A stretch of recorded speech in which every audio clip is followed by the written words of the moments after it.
Some people do not realize that they might be in a toxic relationship because it's all they've ever known.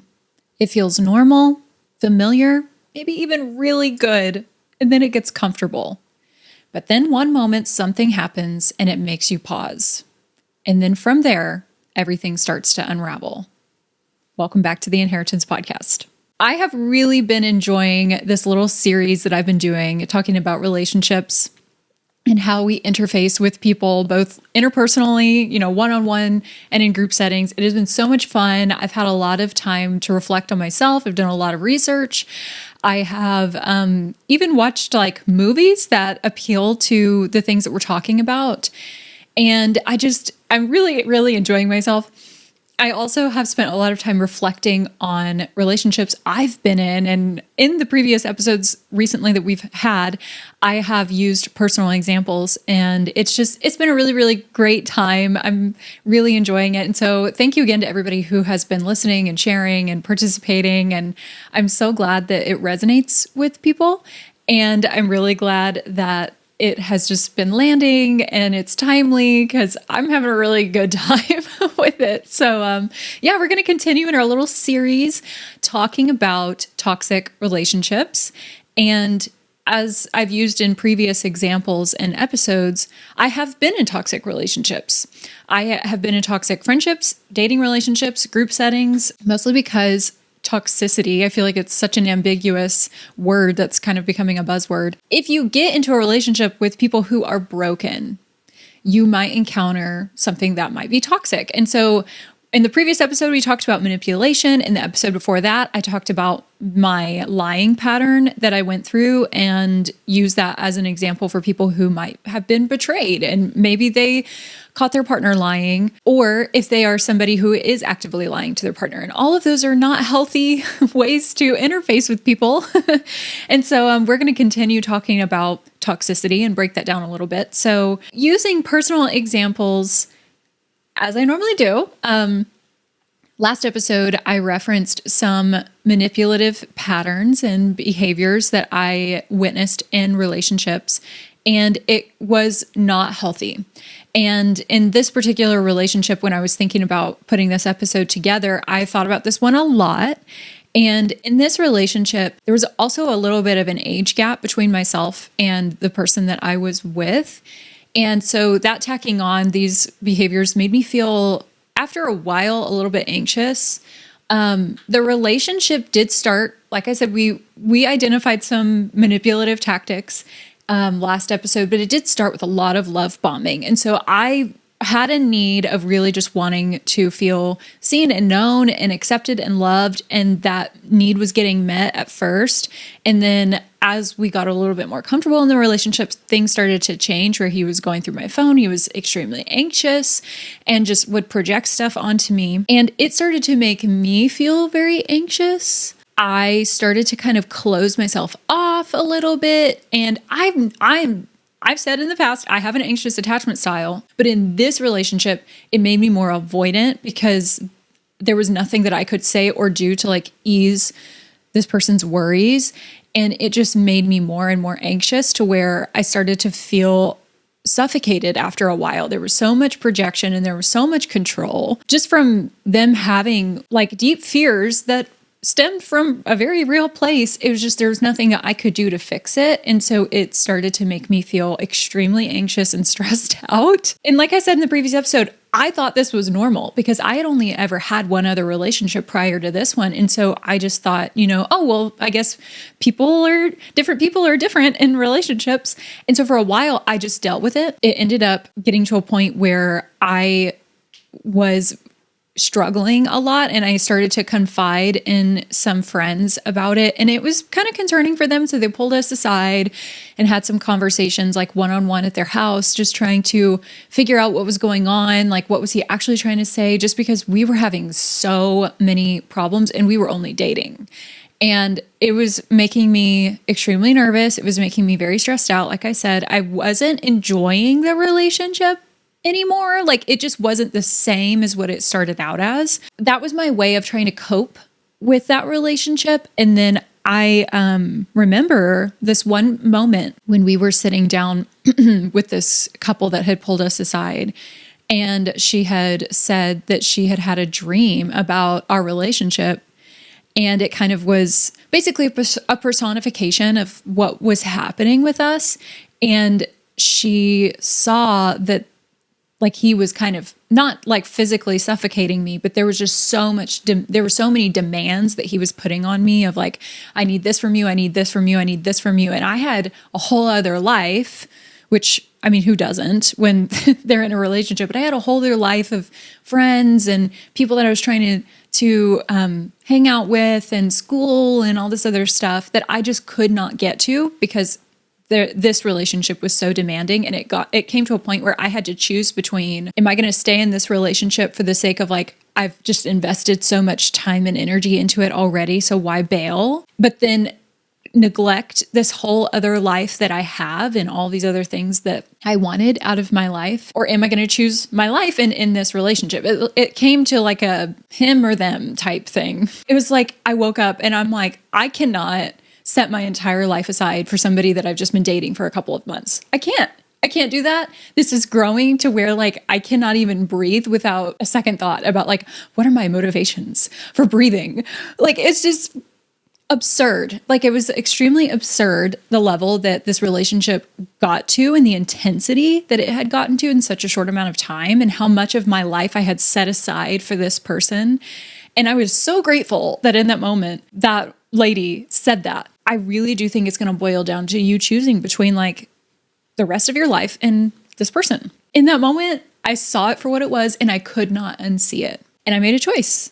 When it comes to toxic relationships, toxic environments, what may be normal and comfortable for a while can be tolerated. What may feel good for a while, what may be meeting needs, may eventually transform into patterns of toxicity that we might think is normal, we might justify, we might look the other way, we might ignore it, we might try to cope and keep it together, keep the relationship together because we're emotionally invested. But there's going to come a time where you're going to see something that you can't unsee. And then what do you do? In one of my favorite cinematic analogies, this is what happened in the Truman Show.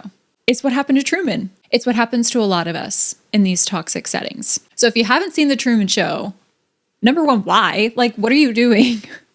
It's not like a new movie. Go watch it. The Truman Show is it's an academically acclaimed movie. It's won a lot of awards for everything that it talks about. Like it's honestly, in my opinion, it's a big metaphor for manipulation, for programming, just kind of controlling somebody. And the main character, Truman, his entire life is a script. He is the main character of a TV show that has been going on for the entirety of his life.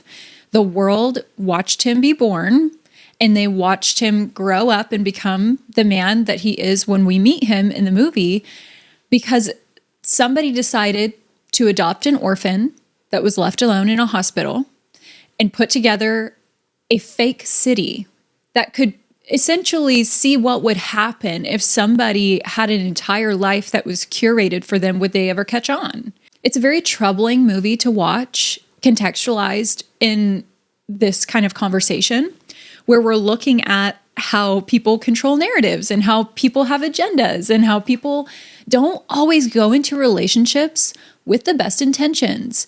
Maybe not intentionally trying to get something out of you, but out of their own brokenness, they don't approach things selflessly. But in essence, Truman's life from the day that he was born was fully curated, and it was safe and it was predictable. They literally built a set in a fake city surrounded by a dome that he can't ever leave. And everybody in the show is in on it. They know about it. They know that they have to maintain the facade that Truman actually goes to work and he actually makes money and he's actually married, and none of it's true. But in Truman's mind, it's just his life. He doesn't realize everybody's playing a part. It's controlled and it's scripted and it's very real for Truman, but it's not real like looking at it from an observational third party perspective. That's the hardest part about watching this movie, is knowing that for Truman, when it does all come to light that his world wasn't real, it's not that it was fake. I mean, yes, it was. It was very real for him. In the times where he was just living his life, it felt real. The sky looked real. The weather felt real. The people felt real. The relationships felt real. But the reality of it, when he came to the conclusion that he was literally living a script, was that this entire thing, it was completely curated, it was controlled, and it was toxic. This was not healthy for him. It was not healthy for him to not have the full truth and to not have the ability to leave the set and to go, like we enter the movie with him wanting to go to Fiji, which, thinking about, the further you get in the movie, you discover why he wants to go to Fiji, but no one allows him to leave, because then he would discover that he's living on a set. But you get the point. When he realizes that all of this is not real, but it was real for him, there's a lot that he has to unpack in that. So let's talk about what toxicity and toxic relationships are, because like I said, it's a very ambiguous term and it's a buzzword and everybody's throwing it around. Like, oh, you're toxic. That's toxic. Don't do that. You're being toxic. What the hell does that even mean? There are quite a few people who will use that terminology as a cop-out and be like, and not even really and truly identify the actual, what they're trying to say. It's just kind of like they're just throwing it out there to deter you from something. I feel like a lot of people will use it to identify like, oh, well, that person's just hard to be around, or that situation's imperfect, and that's not toxic. If you have a hard conversation, or if you have an imperfect interaction with somebody, like, you don't get to just automatically be like, no, the person's a toxic person. Like, no. Toxicity, it's patterns, it's repeated behaviors. When it comes to interpersonal relationships, it's patterns of eroding your identity. And we've talked a lot about that more in depth in the previous episode. So if you feel like at any point I'm kind of skimming over things, I would encourage you to go listen and watch the previous episodes. But patterns of toxicity erode your identity. They kind of take you away from who you are. You become less and less of like your independent self and more like this person, using things that we're going to dive into later in this episode. They also will try to silence your voice. So you'll become less like yourself and you will stop speaking up for yourself. You'll stop speaking like yourself. Another way to identify toxicity is looking at the patterns of how people will make you question your own reality or question yourself. The whole erosion of the identity is really interesting, because when it gets to a point where you start becoming somebody else, like you start delegating all of that to a third party, you're not you anymore. You are just kind of a copy of that other person. That is the thing, is like, it's toxic because our independence is what makes us who we are, and we have something unique. Each and every one of us have something unique to bring to the table. But if all that we do is just conform to the likes of whoever it is that's trying to control or make us just act and think and say what they want us to say, or question ourselves, so then we have to like double check with them before we do anything. What is it that makes us unique at that point? And so that's what I kind of want to hit home on in this episode, is that the toxic person, toxic relationship, it's not just like one bad moment, because we're not perfect. We're going to have bad moments. But what it is it's the pattern that slowly disconnects you from yourself. This is why I wanted to do this series, is because all of these things that we've talked about so far either do one of two things. They pull us further away from actual real intimacy with people and being fully known by them, or they pull us further away from ourselves, which like in essence will also pull us away from others. Let's talk about why we end up in toxic relationships. Dating, why we tolerate it in family. Nobody chooses their family, and so this may show up in your family and you didn't even realize it because it's been normal your whole life. Churches, workplaces, friends, all of that. Why do we end up in toxic relationships, or why do we tolerate them if it's our family? I kind of talked about this a little bit in previous episodes about how I am learning a lot about attachment styles. It is so fascinating. A lot of what we learn in childhood will develop the way that we interface in our relationships and the way that we interact with people. And it kind of refines that attachment style.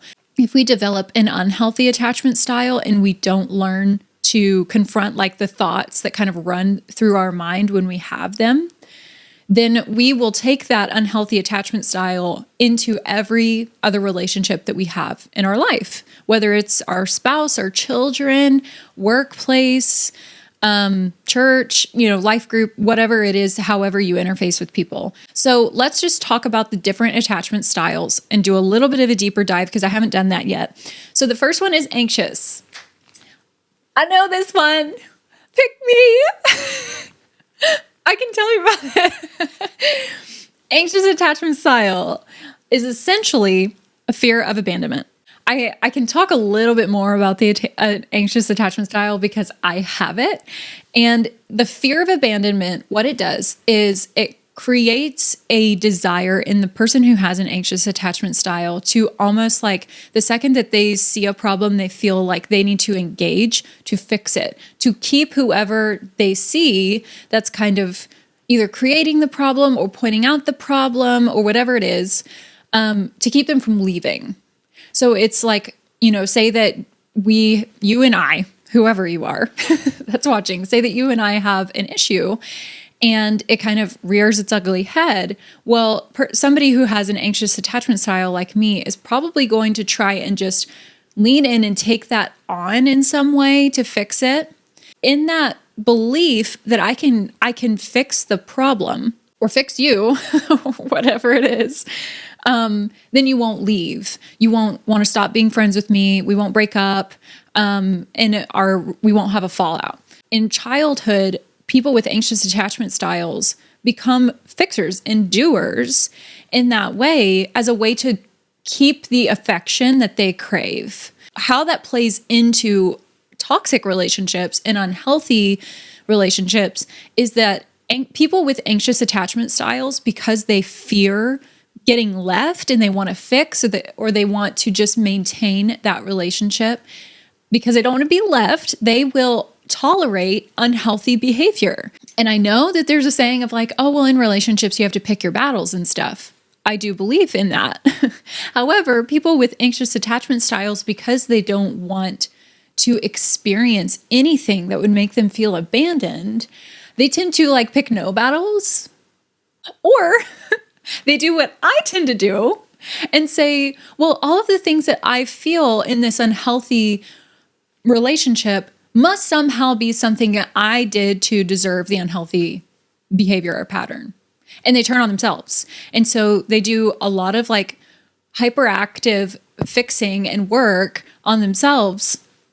And they like don't confront unhealthy patterns or have boundaries. Like I said in my previous episode, in my manipulative relationship, I had no boundaries. And that is what the fear of abandonment and the anxious attachment style creates in somebody in a toxic relationship and how they end up in that. Another one is going to be the avoidant attachment style. And so you have anxious and avoidant as the most common, I would say. The avoidant attachment style is suppressing needs. They're going to be your types of people that don't like conflict and it's kind of scary to them. They won't say that to you though.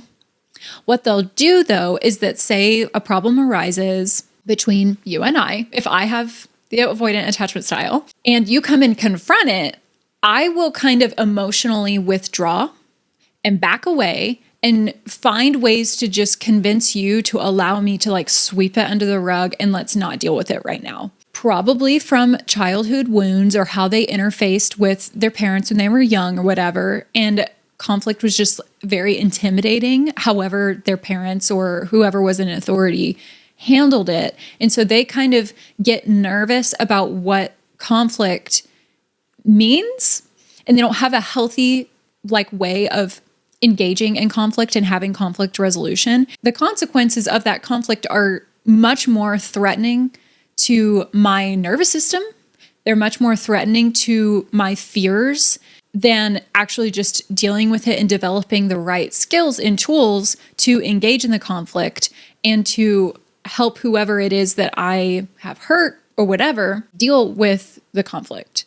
And so your avoidant attachment styles are going to be people who emotionally suppress a lot of things. They sweep stuff under the rug. And they probably are people who kind of just pretend that everything is fine, even though, like I said in my previous episodes, we're people who don't know how to identify those emotions that they might be having, because we all have emotions. We all have feelings about stuff. If we all have thoughts about stuff, we most likely, if not 100%, have feelings about things. But people who have avoidant attachment styles will often not even know how to identify what those emotions are because they suppress. They're two very different attachment styles, and often they marry each other. So it's great. Often they attract each other. So you'll probably have a best friend who is in a different attachment style than you. Siblings can be completely different in how they interface as well with their attachment styles based off of their different childhood wounds. So the one that we want to all have a goal to strive towards is going to be the secure one. This is the healthy attachment style. And this is going to be a mutual respect and safety. So with the anxious attachment style that I have, I need to learn to not see every conflict as like, oh, well, my husband's going to leave me. I need to be able to be confident that he loves me in spite of our difficulties, and that when he's ready, because like I said, anxious and avoidant often marry each other, when he's ready, he's going to come to me and we're going to deal with this conflict together. We're going to be a team against whatever problem it is that we're facing. And in that, I can feel safe in the relationship. I can feel safe to voice how I'm feeling about, this is making me nervous, and he can come to me and reassure me. And it's like a mutual dance of respect and safety. So that's the one that we all want to strive for. And we want to be weary of what our attachment styles are saying to us via our nervous systems when conflict does arise or when unhealthy patterns arise, and figure out ways that we can move towards a more secure attachment style. So it comes from childhood conditioning where either chaos feels normal, or love is tied to performance, or emotional inconsistency is familiar. So if you think back on your childhood and you think back about your parents or your siblings or whoever, was in authority, or whoever it was that you were trying to gain affection from, if you have memories of those things, then they would point to your attachment style and maybe how you deal with toxic patterns in relationships with people, and maybe why you tolerate it, or maybe why you avoid conflict, or maybe why you do what you do. We don't just choose relationships, we repeat what feels familiar, and we choose what feels familiar. So if your childhood conditioning of performance is tied to affection feels familiar to you, and you don't confront that, you don't look at that and see that that's not okay, then you're going to choose a relationship that repeats that and reinforces that. And then we're just going to continue on in the anxious attachment style. So it's one thing for us to look at ourselves and say, well, how do I end up in toxic situations and why do I tolerate them? But it's a whole other thing to be able to identify, well, here's what toxic patterns look like in a practical day-to-day situation. So let's talk about toxic tactics with real life examples. So we're going to start with subtle put downs, which is actually degradation. And somebody might say, say they make a joke about your insecurities, because I've been there, and you have a reaction. You don't like that. And then you vocalize it. You're trying to confront the conflict, and they say, well, I'm just joking. You're just being too sensitive. Why are you being so sensitive today? What's going on with you? Oh, and my least favorite one, anytime a man says it, are you on your period? Oh my God, I'm like, do you want me to commit a crime right now?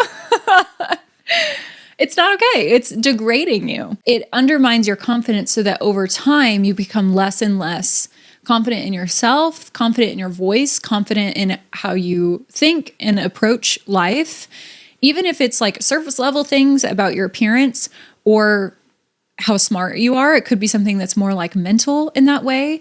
Could be something about your talents or your skills. All that does is just erode and undermine your confidence in all of who you are, what makes you you and what you bring to the table. It's not just about your appearance. It can start that way. And then maybe you can turn on yourself and be like, oh, well, who cares what they think about my hair? But it's not just that. It can become more and deeper over time.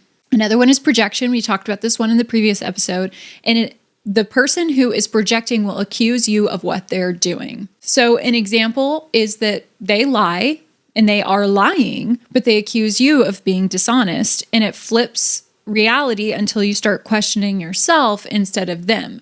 So maybe you were starting to realize some patterns in your relationship, and maybe you were starting to want to confront those things, and then they will use this tactic as a way to kind of get you to stop.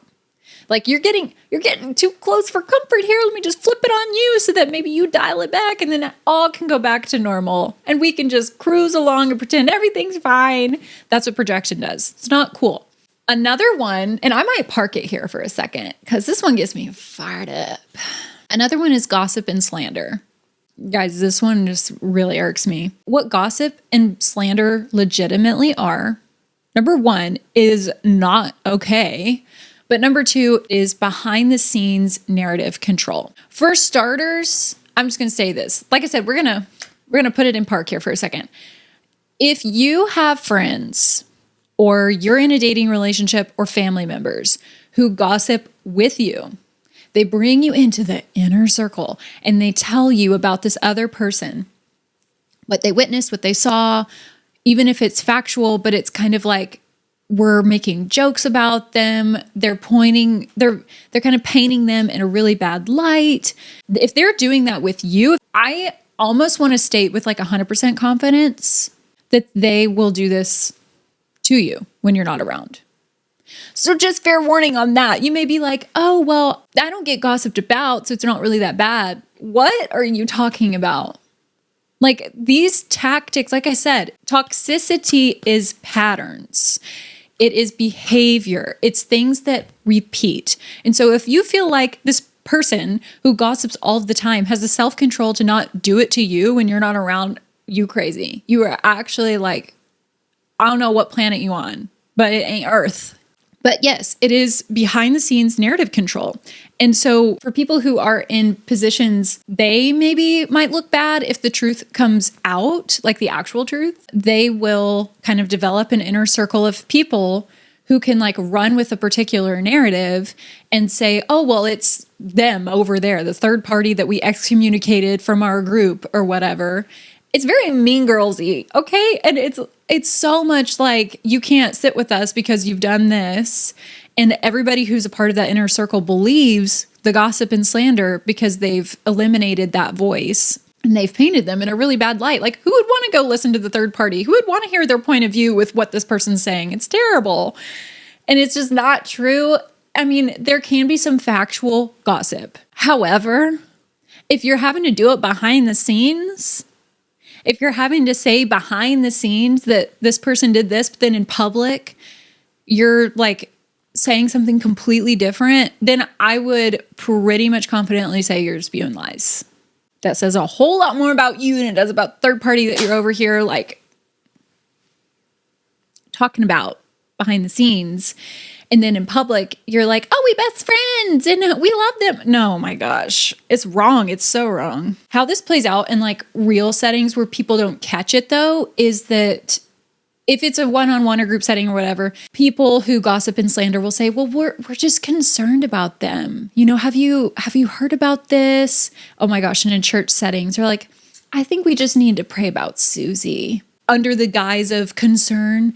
And it's like harmful to say. I just have quite a bit of opinions about gossip and slander. It will also take on the half-truth. So like, sure, maybe something did actually happen and that person decided to exit this relationship, and that's what you share in a gossip setting. And here's the thing that really like gets me going is that our generation, millennials and Gen Z, have like put a spin on it, and gossip, I feel like, is the negative word. But if we say, let's spill the tea, it's not as bad, but it's literally gossip. Come on, guys, be for real, okay?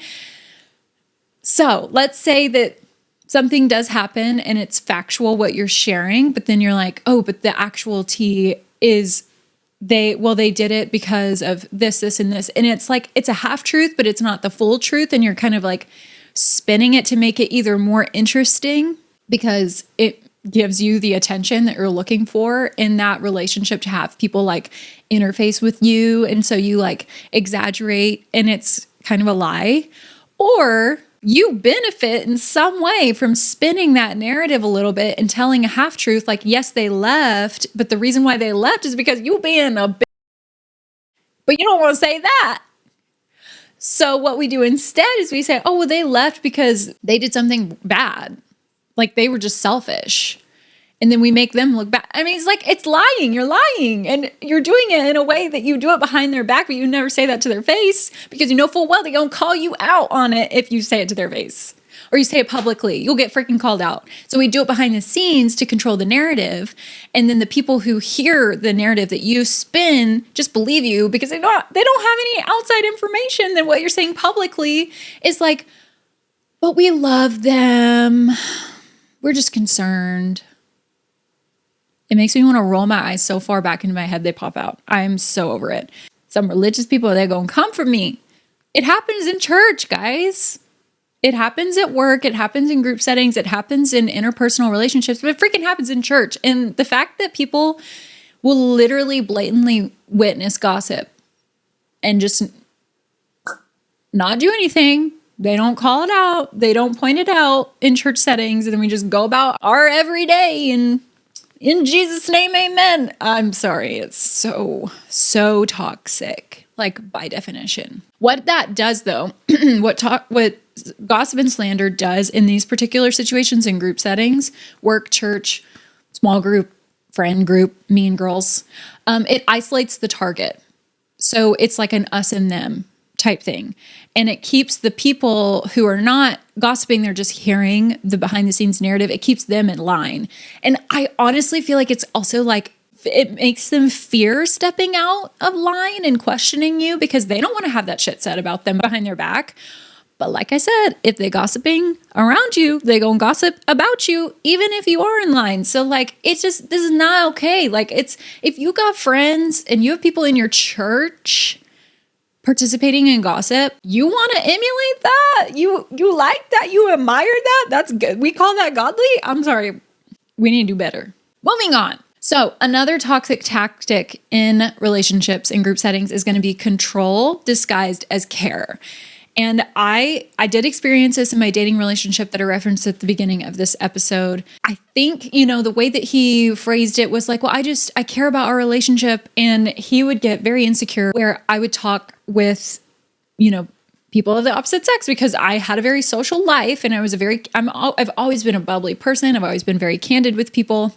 And he felt insecure about that and threatened about that. And so he would like kind of spin what I was doing as a way of like being too flirtatious, and it would make him feel insecure, or it would give them the wrong idea, which there are healthy ways if you're in a committed relationship to have conversations with people and to interface with people who are members of the opposite sex that are respectful. However, what it became was that he wouldn't allow me to do things. Mind you, we were just dating. He wouldn't allow me to have private conversations with people unless he went through my phone and assessed that it was all well and good and innocent. And it was, well, I just care about our relationship, but it actually was control. People will say, I just want what's best for you. I just want what's best for our relationship. And right now it's a meme because it's control. It's a meme for you to be like, I just want what's best for you. Can't you see that this isn't good? And I do think that there's some well-intentioned, selfless people who say that. However, if somebody cannot love you and associate with you, if you don't take their advice, if they just have to cut you right off, no, unless you're being abusive or anything like that. There's caveats to this, but we're not talking about you being, the aggressor in this point. So if there are conditions to their care for you, and then they disguise it as, well, I just want what's best for you, it's not care, it's control. This is dangerous if you participate in it because it removes your autonomy. It removes your free will to do anything out of love for somebody. Had this previous relationship I'm talking about, had he just said like, hey, this makes me feel a certain way and left it at that, it would have given me the ability to decide, how do I want to approach my relationship with this person going forward? How can I honor them better? And I'd be able to do it out of my free will rather than him saying, well, I don't like this. I'm going to look through your phone. He didn't say that, but he did it. And it just kind of removed my ability to have any sort of autonomy about what I did without fear and without having a fight about it. I just had no way to live freely and feel safe and secure in that relationship. And therefore, out of the overflow of my affection for this person, I could approach it from there. So be wary of that as well. There's also going to be the stay in your lane pressure, which is a toxic tactic. And I think a lot of it's going to be like, they're not going to say something specific. So I'm like, oh, is this nonverbal? I don't know. It's kind of behavioral and there's a pattern to it. So we're going to identify that.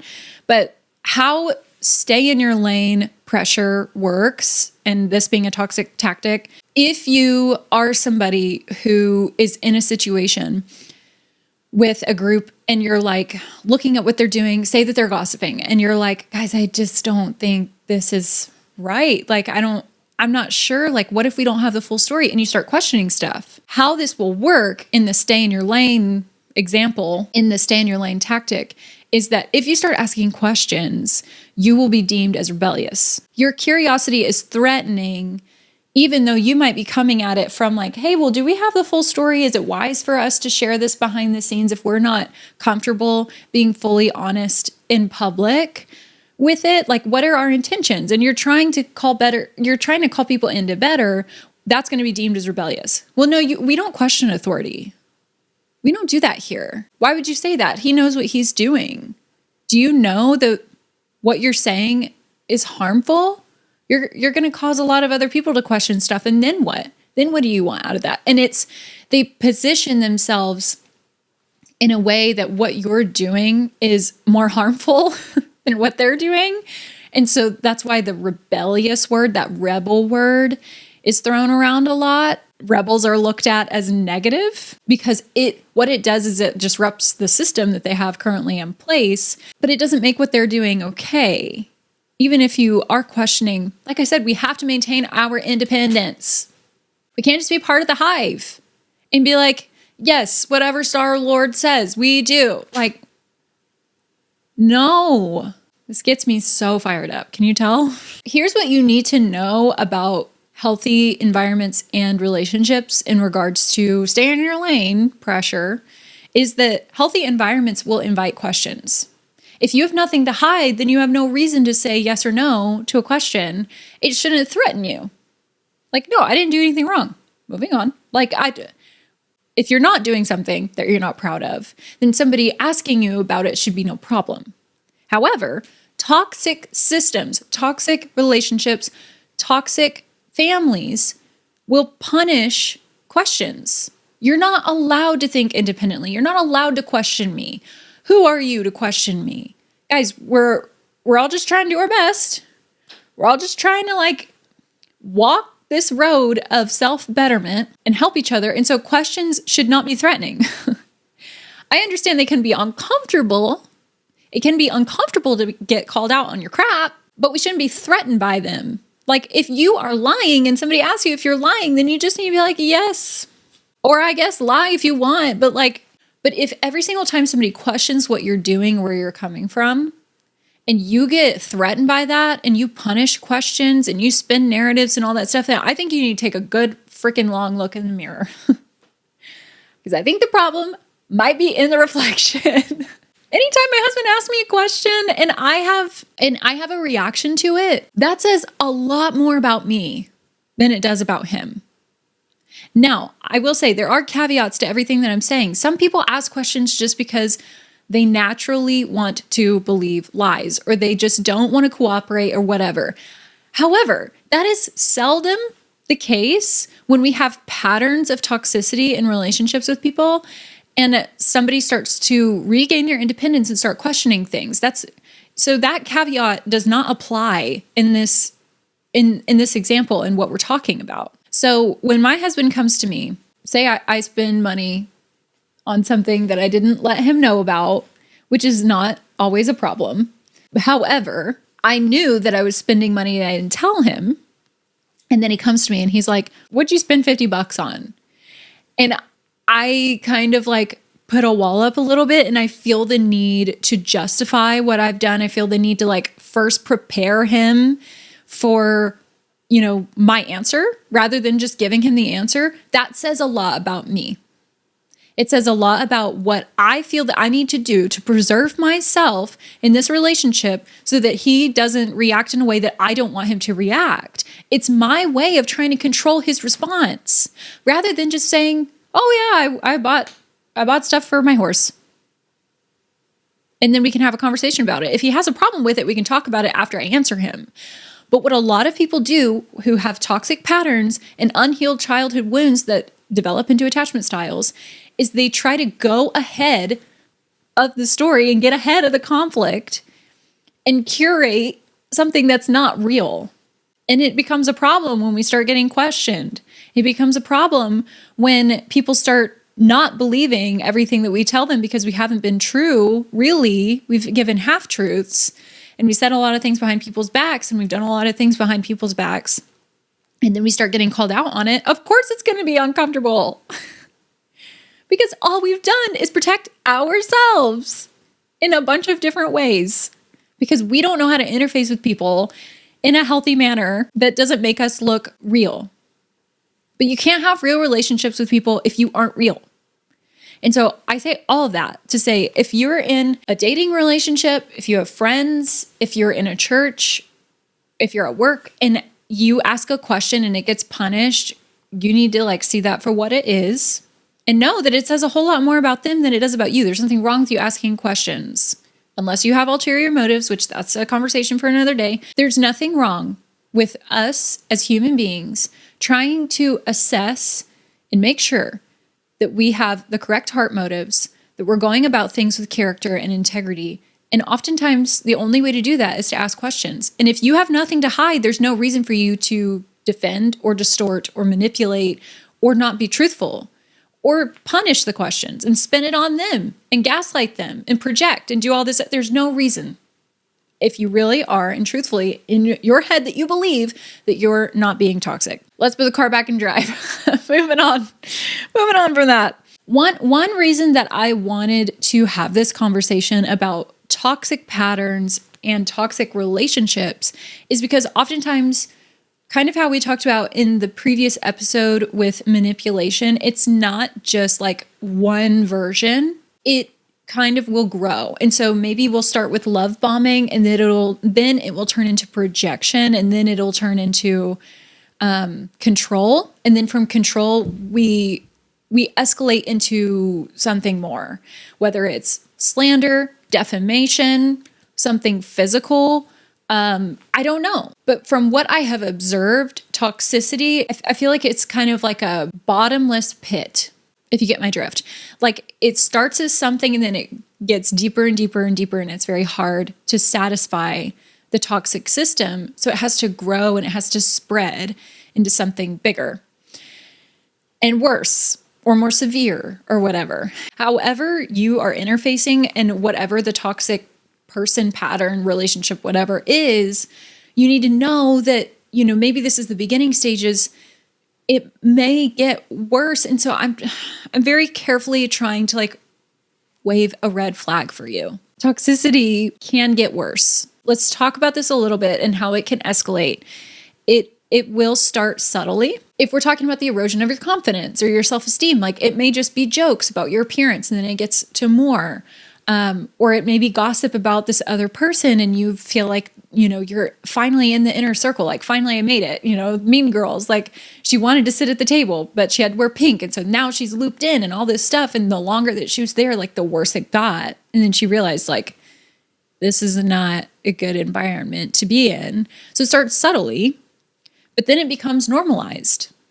So we kind of desensitize ourselves to things simply because we're around it longer. And that's, the case with the gossip stuff. Like you may come into the inner circle and see how they're behaving and be like, oh, I didn't realize this is what was doing, but you're so grateful to be part of the inner circle. So then we just kind of go along and just see like, is this something that they regularly do? And then it does. And we just kind of rinse and repeat until we've completely desensitized ourselves. And then what it will do is it will intensify over time. Whether it is that they're gossiping about other people and then they start gossiping about you, they start targeting you, or something else. In interpersonal relationships, and this is kind of what I want to drive home, is that it starts as emotional instability. We get in this relationship and it's love bombing and it's great and our needs are getting met. And we start to become more codependent and we can't really do things outside of each other.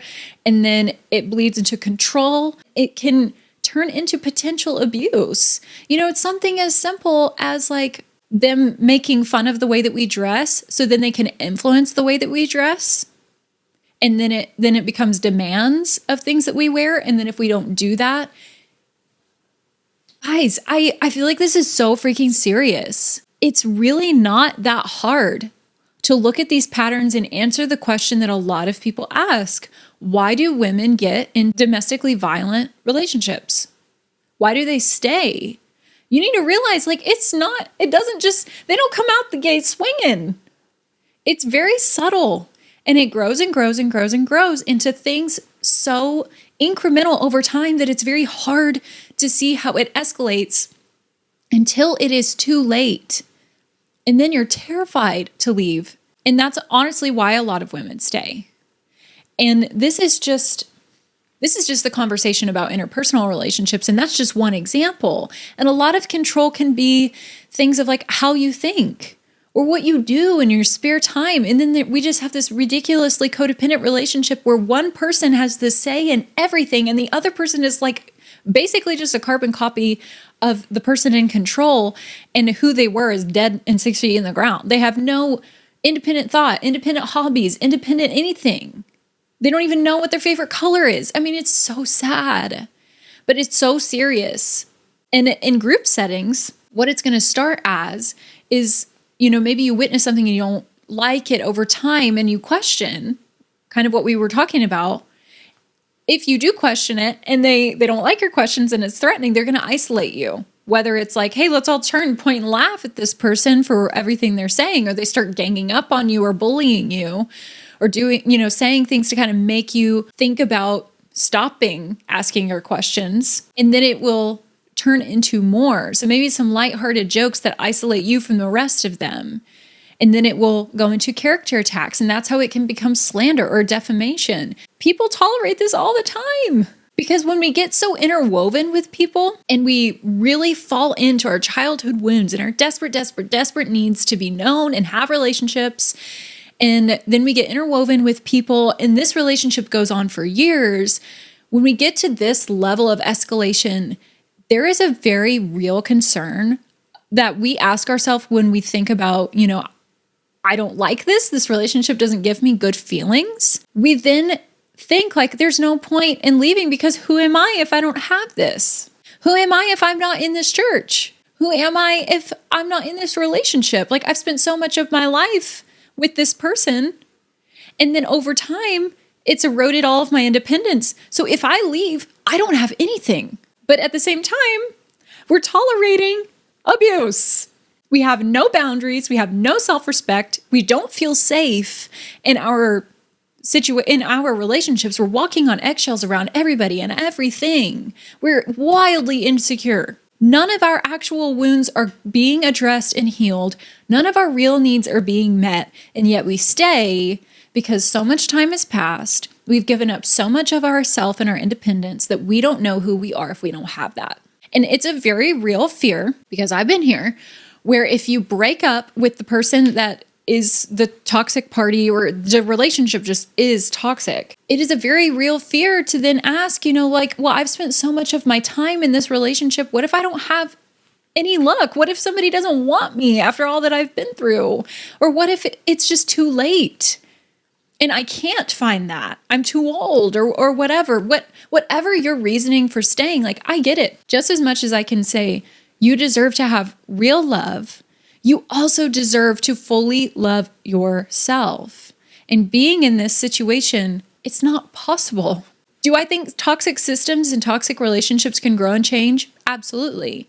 But as I say, like so much that I feel like I just should write it on my forehead. We cannot control other people. So as much as we want to have a relationship that's healthy, we cannot make other people want to be healthy. Therefore, we cannot make the systems and the relationships change. The only person that we can change and control is ourselves. And so if you want to have real love, but you're in a relationship that is not really loving you and it's controlling you, then you need to leave.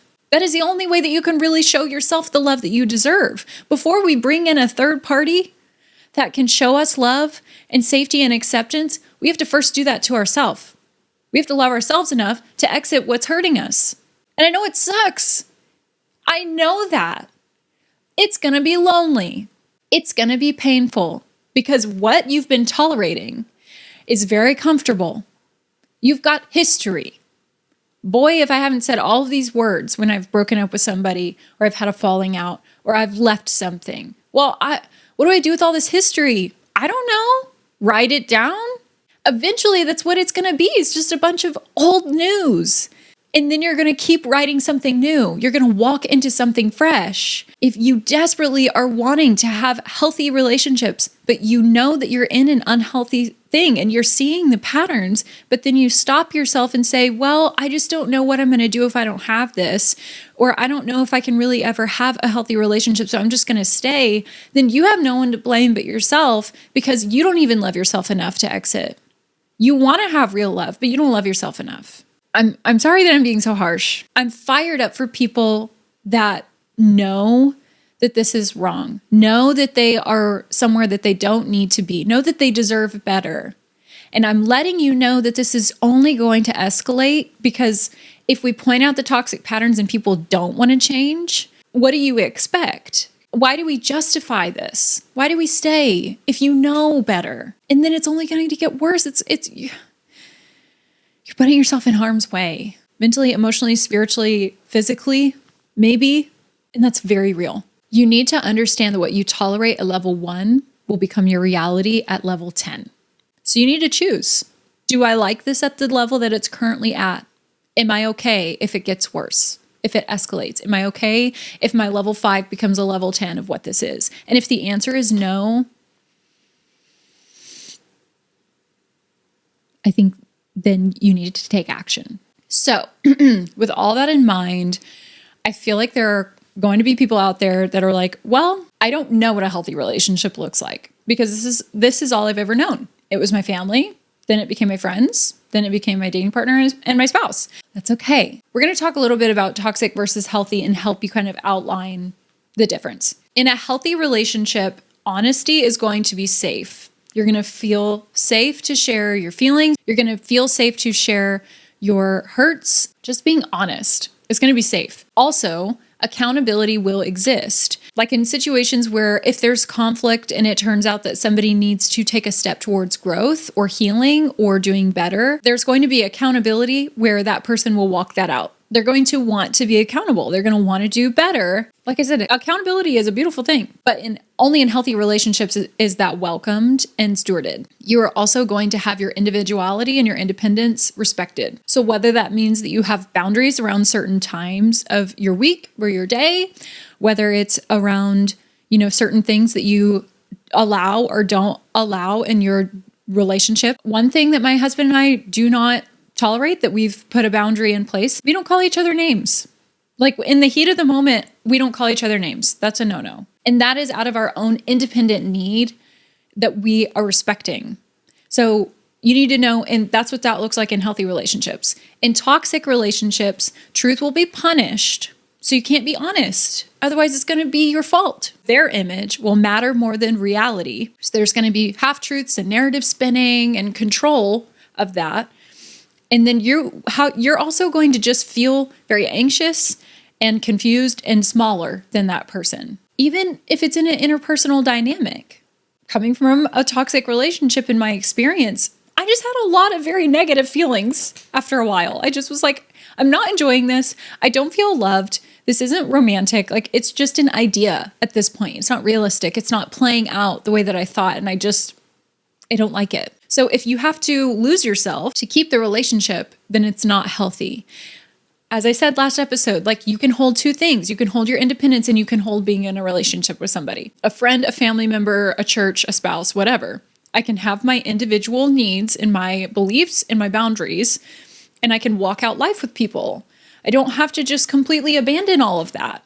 I don't have to lay down and be the doormat for whoever it is that I'm in relationship with and just say, okay, whatever you want. Like, no, that's not healthy. So when you start seeing the patterns, when you start seeing the toxicity, you are likely going to experience a few things. You are probably going to feel a little bit more anxious. Your anxiety is going to increase. What do I do?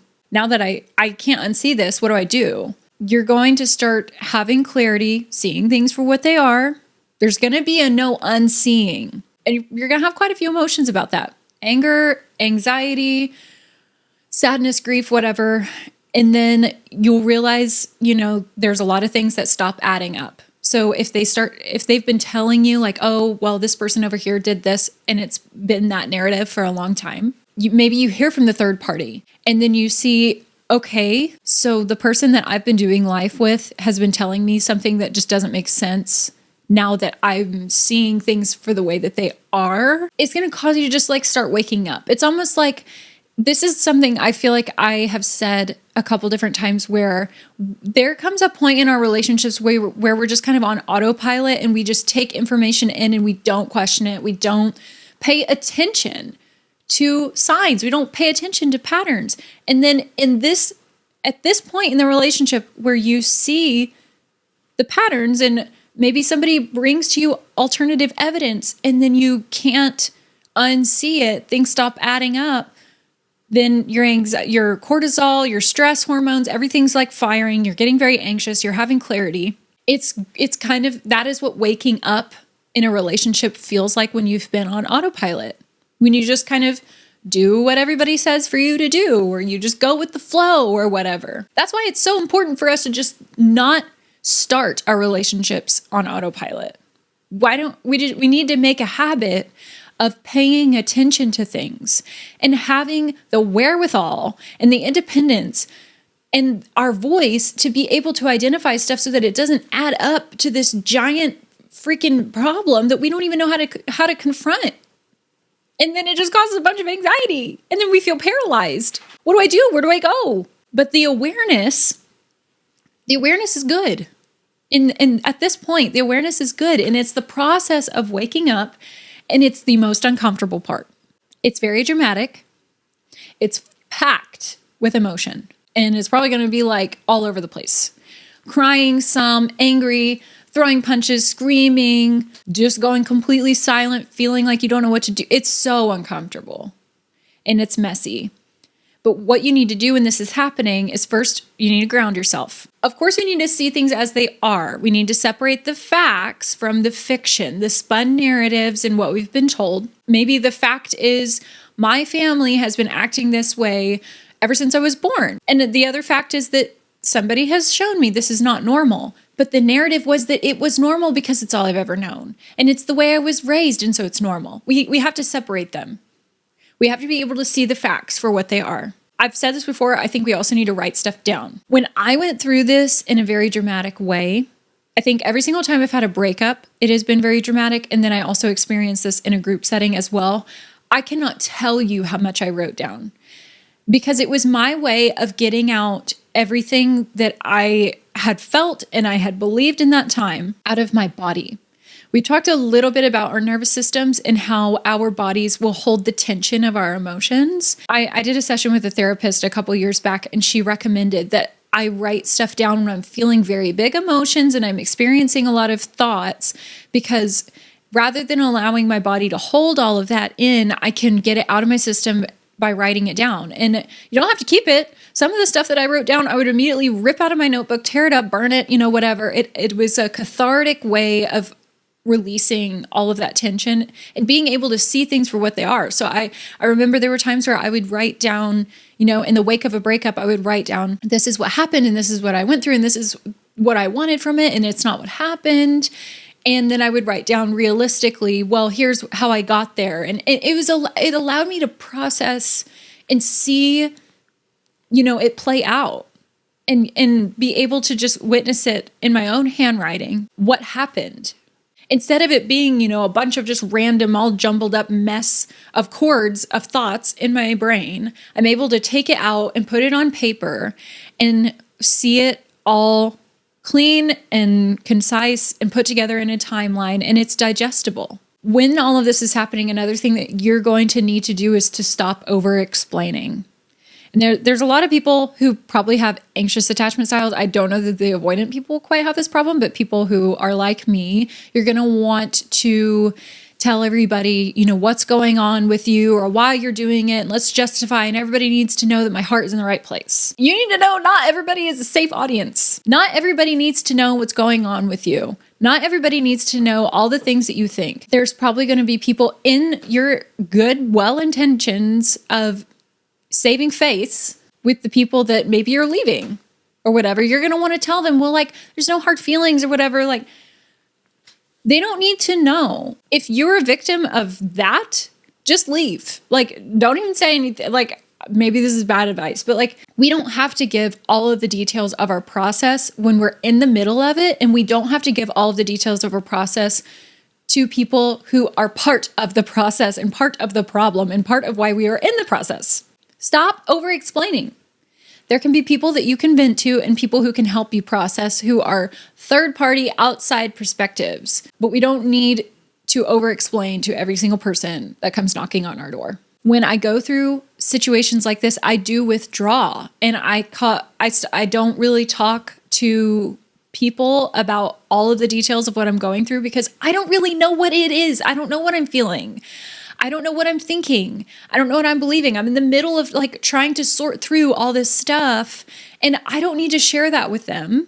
And I feel like anxious people, they tend to lean people pleasing. And that can be a problem when you're in the middle of deep hurt and pain and grief and trying to sort through that and then trying not to offend people. Stop giving everybody an explanation, because no matter how much you try to explain and your intentions to not offend people, they're going to do whatever they want to do, whether you like it or not. They're going to believe the worst about you if that's what they choose to do. And a lot of people pleasing, anxious attachment style people who are in the middle of this process are going to try their best to have their cake and eat it too, to be able to walk out process and healing, and then also make sure that everybody's okay with it. And they're not. Let it go. We cannot love people from a healed place if we don't take the time to first heal ourselves. Can't pour from an empty cup. So we have to go and get full and then come back. And that's really hard for a lot of people who are the over-explainer, people-pleasing types. So all that to say, another thing you're going to need to do is get outside perspective. Stop running to the same circles of people who are tied to whatever incident you're dealing with. Stop running to the same friends of your ex that you've broken up with because it was toxic. Go to therapy. Go to get counseling. Go talk to somebody that doesn't know the situation. A lot of our clarity is going to be clouded because we were so emotionally attached. So we're not going to be able to see things for what they are without somebody being able to look at it and be like, I wasn't in that situation. And so if it were me, I wouldn't tolerate that, You need to be able to have somebody who's not trying to justify it because you love that person and this breakup is painful or their behavior is painful and you're trying to make it work and you don't want to break up. But then having somebody be like, they don't want to change. You can't make them change. They're hurting you. This isn't okay. And trust that, because your clarity is clouded because you're too emotionally involved. Another thing you need to do is set boundaries. In a lot of toxic relationships, if not all of them, boundaries are not celebrated. We don't have boundaries. We just treat people the way that we treat ourselves often. And if you have toxic tendencies, then you probably don't treat yourself very well. So you're not going to treat other people very well. And so boundaries, why would we have boundaries? Because that calls for self-respect. No, you need to have boundaries. You need to say no. You need to limit the access that people have for you.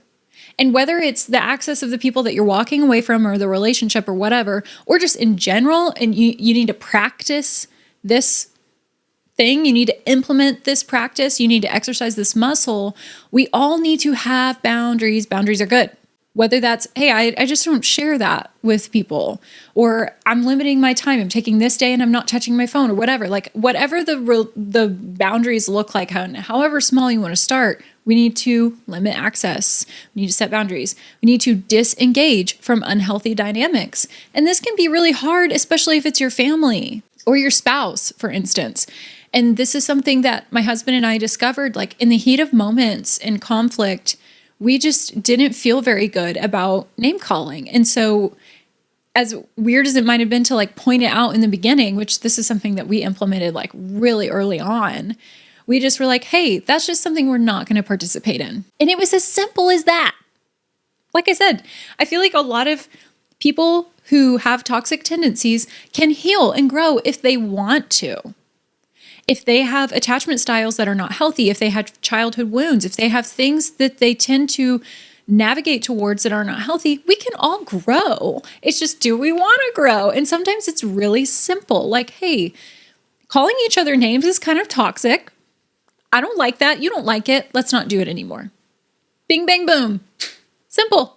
Other times it's not as simple. However, if this is your family and you guys get together for the holidays and we end up playing a certain game, or we end up, having certain conversations around things that just don't make you feel good, or it's something that you're working on and it's a joke to them or whatever, vocalize and say, hey guys, I don't like this. I'm not going to participate in this game, or this doesn't make me feel good. I think I'd rather us change the subject, or set a boundary. And it doesn't have to be this big blow up of like, I'm never going to associate with you ever again and slam the door and write them off and burn the bridge. Like I said, I'm not that kind of person. I think a lot of us can overcome a lot of things by taking small incremental steps towards saying, hey, I'm not going to say or do this because I don't think it's healthy. I'm not going to control you to do that. However, I'm not going to do that. And allowing people the chance to love us and step up to the plate and meet us where we need them to. It's not always like, well, you're gossiping, you're a horrible person, sayonara, I'm never seeing you again. That's kind of ridiculous to just jump to that conclusion. With all of that in mind, I think a lot of toxic tendencies that we have are things we can unlearn through very simple, small implementations in our life like this. I don't want to have that conversation. Thank you, but no. But we all freak out because for whatever reason, people who can't practice and don't practice boundaries, they think that it's this big dramatic thing, but it's just how we love ourselves and it's how we love other people. We really and truly will only be able to then reap the rewards of healthy relationships, the things that we desperately crave and that we cry about and that we wish we had and all of that stuff. We won't be able to have it until we practice these things. With all of that in mind, the boundaries, the perspective, over-explaining and grounding yourself, you also need to just watch their response. So if I'm not going to participate in something and I set a boundary or whatever, people are going to have a response about it. And remember, as I said earlier, a lot of people's responses to what we say or do, their responses say a lot more about them than it does about you. However, if you're being mean, that's one other thing. But if you're just setting a boundary, watch how they respond. If it's healthy, they're going to reflect on it.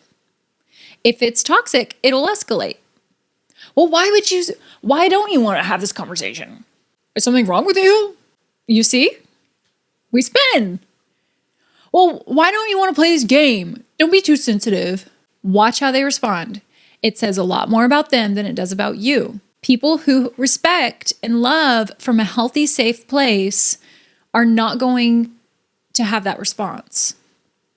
They're going to honor you, even if they don't agree with it, even if they don't understand it. I have this conversation with Alex all the time where, there's a boundary he sets and I don't get it because I'm not him. I don't have his life experience. I don't have his childhood wounds. I don't have the things that he's carrying in his thought process and his perspective. But that doesn't matter because out of my love for him, I don't have to understand. I just get to honor and respect him. He can explain if he wants. If I want more clarity, I can ask for that. But just because I don't understand doesn't mean that I am not obligated out of healthy, safe love to love him and to allow my love and respect to fill in the gaps of my misunderstanding. So it's like, okay, I'm sorry you don't understand that I don't want to have this conversation. I just don't want to. Thank you. And be okay with that. People's responses to your boundaries or or you walking away or whatever, it says a lot about them. And you need to also understand that you can't fix it. You need to accept that you can't fix it. Some systems and relationships and people and groups are not built for truth. They're built for control. Some systems, some relationships, some groups, some people are not built for truth. They are built for control. So as much as you want to get up in there like me, give everybody a tune up and be like, let me just fix it. Let me say the right thing. Let me do the right thing. Let me plead with you and say, I love you. Don't you want this to be better? No, some people just don't want to. Because it's so much harder to own your crap, to be accountable, to walk out healing, to grow. Growing and getting better and overcoming our trauma and overcoming our programming is hard. It requires a lot of effort that a lot of people don't want to allocate. It's so much easier to be on autopilot. It's so much easier to just give in to the ways that we know. And that's why I say a lot of people do this and they don't confront it because it's comfortable. You have to accept that you cannot fix it. You cannot change people. You cannot make them want to change. You cannot do anything to somebody else. So what does that mean for you? If you accept that you cannot fix it and they don't want to fix it and they don't want to honor your boundaries, so they don't want to do it, then you walk away, however that looks, which is my next point. Give yourself permission to leave. And this is something people are not going to want to hear. Even if it costs you relationships, a part of your identity, your comfort, your familiarity, whatever. Give yourself permission to leave. You deserve love, friendships, relationships where you can be respected and have safety. And these types of relationships do not permit that. They don't allow for that. And so if you set the boundaries and you walk out seeking third-party help and people don't want to respect that, they want to escalate, they want to make it somehow about you having a problem and you're not doing enough and you're not a part of the team or whatever, leave. Being in that environment and eroding your independence and your self-confidence in yourself, eroding away who you are and what you bring to the table, eroding your ability to actually be honest in relationships and feel safe to do so and to be known, because the only way to be known is to be honest. Do you see how this becomes one big giant facade? That if you allow yourself to stay, if you make yourself stay in these environments, you don't have a real relationship. It's a facade. Because how can you feel safe if you can't be honest? And how can you be known if you can't be honest? How can you be known if you don't have any independence and you're not you? They don't know you. Nothing about you is you because they've eroded it. I hope and pray that whoever is watching and listening is understanding what I'm saying. Give yourself permission to leave. Yes, it's going to cost you the relationship if you do. Yes, it's going to make you feel vulnerable and alone because who am I if I've spent 10 years with this person? I don't even know what I believe. I've just been living the way they want to live. Who am I if I leave this church? This has been my whole life, but they're hurting me. They're hurting other people and I see it now. And that's not like Jesus. But if I leave, where do I go? Who's my community? The thing that you need to understand and the parallel and the analogy that I think is so powerful about the Truman Show to this conversation is that Truman never had one day of his life outside of a completely curated environment. And yet there were things he experienced in his life that made him fearful to leave. And I say leave as in go adventure out, even though he never really knew that he couldn't go. But they controlled his ability to want to leave through fear. And when he finally realized this isn't real, my life is a script, it's a facade, he had a choice. He had everything he could ever want. He had a wife, he had friends, he had a steady job, he had a home, he had comfort, he had a pattern. Life was predictable, it was easy. But he had always had this dream in his heart to go somewhere else, to leave, to go explore, to see the world. And he couldn't reconcile why everybody was discouraging that desire until he realized that all of those people were playing a part in something that wasn't real. And then he had to choose. Do I stick with what I know and what's comfortable, or do I go for what's real? He decided for himself, I'm not going to stay and try and fix something that's not fixable. I can't make what's not real real, because nobody else wants to do this with me. We can't just tear down the dome and be done and carry on business as usual. No, people's jobs were tied to acting in this TV show. Like they don't want to do this. So he can't fix it. So he had to leave. He had to walk out. So going after what is actually real, what you actually crave, and what you actually deserve, you need to know that there is an emotional cost to leaving. There might be more. There might be a financial cost. There might be, some other losses, but the emotional things are going to be the things that linger. The emotional cost of leaving is going to be grief. It'll be doubt. It'll be loneliness and a loss of identity. And all that's very real. But there's also going to be clarity and freedom and truth.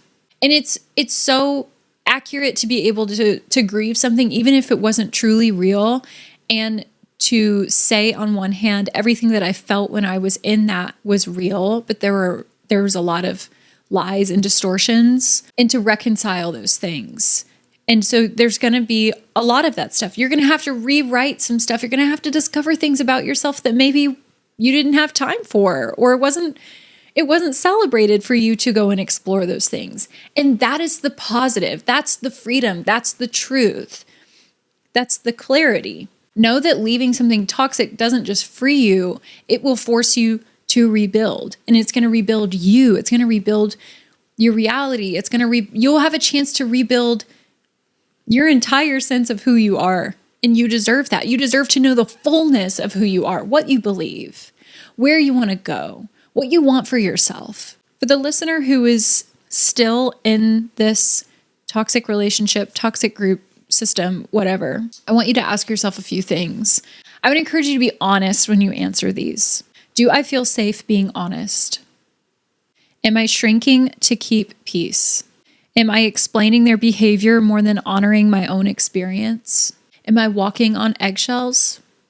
If you're seeing patterns and it's escalating, or you're seeing patterns and they don't want to change, you have the ability to get into the driver's seat and go wherever you want to go. You can't expect somebody else to come in and rescue you and do it for you. Just like we cannot control others, no one can control us. You have to make the decision. And if the answer to any of those questions is yes, you need to make a decision. You need to give yourself permission to go and pursue the healthiest versions of those things that you desire. And your desires are good, but tolerating bad things because we think we don't deserve better, or we're afraid of being alone, we need to remember our value enough to draw a line in the sand and say, no, there's something better out there than this for me. If I see it, and I want to do better, and I want to be honest, and I want to be held accountable, then I deserve for other people to do that for me. And if this group or this person is not willing to do that, I'm not going to continue to subject myself to tolerating being treated this way. Somebody may be sitting here and they answered yes to all of that, and they're like, oh, well, it's really not that big of a deal. It is. Because the worse that it's going to get and the longer that it goes on, you're going to turn and do it to other people. You're going to perpetuate the toxicity that you tolerate, or you're going to start resenting people because your needs are not going met. But you justified it. You saw it for what it was and you said, oh, well, it's no big deal. How we love ourselves is how we love other people. And so if you don't love yourself, you're not going to love other people. And if you want more for the world than you want for yourself, that's not a reality. But if you do want more for the world, then for the sake of others, do this for yourself. Draw the line, set the boundary, walk away, have the conversation, see it for what it is, and wrestle it out. I know it's uncomfortable. I know it's not fun to be able to see crap. in our lives, in other people's lives, people that we love, people that we trusted, people that we honor, people that we do life with. It's not comfortable. It's so much easier to pretend it's not there, to sweep it under the rug, to let it go unchecked. But that's not loving. I want you to be honest with yourself and know that I have been here with right where you are. And I'm not telling you anything that I haven't walked out or dealt with or faced. Is there a relationship where you feel like you have to shrink? Is there a place where honesty doesn't feel safe? Have you ignored something that felt off because it was easier? Sometimes the hardest truth isn't that something is toxic, it's realizing how long you've been in it and the reality that you need to do something. The moment that Truman saw the truth, everything changed for him. Not because his world changed instantly, but because he could finally see it for what it was. Awareness isn't uncomfortable, but it gives you a choice. The unknown is scary, but staying in something that erodes you costs more. You were not created to live in confusion just to maintain someone else's peace. If nothing changed, would you be okay staying where you are? Truman didn't know what was on the other side of that door when he left, but he knew it would finally be real. And sometimes choosing what's real is the beginning of choosing your freedom. And that's really all that I want to leave you with today. It's one thing to not know what toxic patterns are, but it's another thing to see them for what they are and to not do anything, to choose to carry on, to choose the facade because it's easier. And I want you to know that in reality, it's not easier. You are the price that you pay when you choose to stay. You deserve to have the love that you desire in all of its healthy, healed ways. You can't have that until you leave, until you go to the unknown. In whatever way that looks, whether it's just a simple boundary in saying no, or it's a breakup, or it's an exit of that relationship. There's no way for you to be able to choose healthy relationships if you choose to stay in toxic ones, if you choose comfort, if you choose not dealing with conflict, not pointing it out, not being honest. But I desperately want you to have the love that you deserve, to be able to be honest, to be known, to have intimacy and real relationships, and to have growth, to actually grow, to actually see yourself progress, to be able to see areas and blind spots in your life, and to be able to be celebrated when you confront those things in your life and in other people's lives, to go closer to people. I want you to choose you. Choose love, choose the truth, and everything will overflow from there. I know it's going to be scary, but you're not alone. It may feel alone in the moment, but I say this all the time. The things that you experience in your life are not unique to you.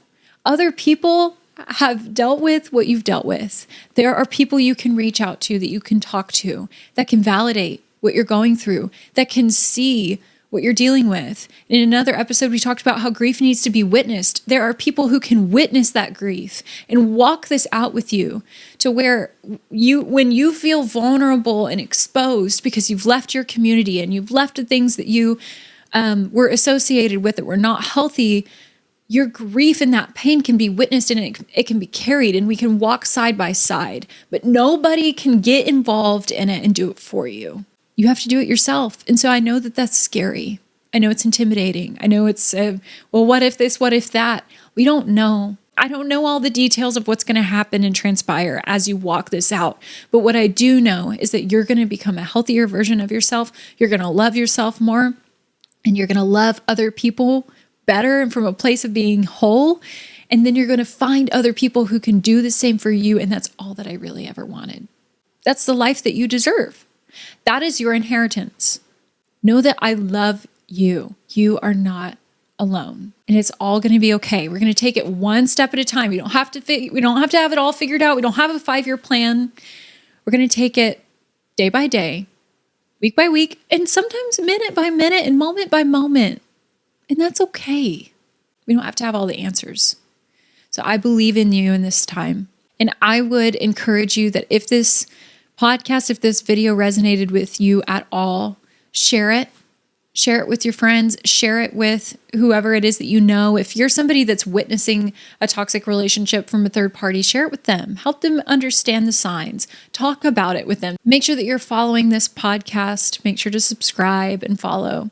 Leave me a comment down below if this resonated with you at all. Let me know if there's any other topics that you guys want me to cover in future episodes. And as always, I'm so grateful for every watch, every replay, every share, every like. Thank you for your participation, and thank you so much for watching. And I will see you very soon.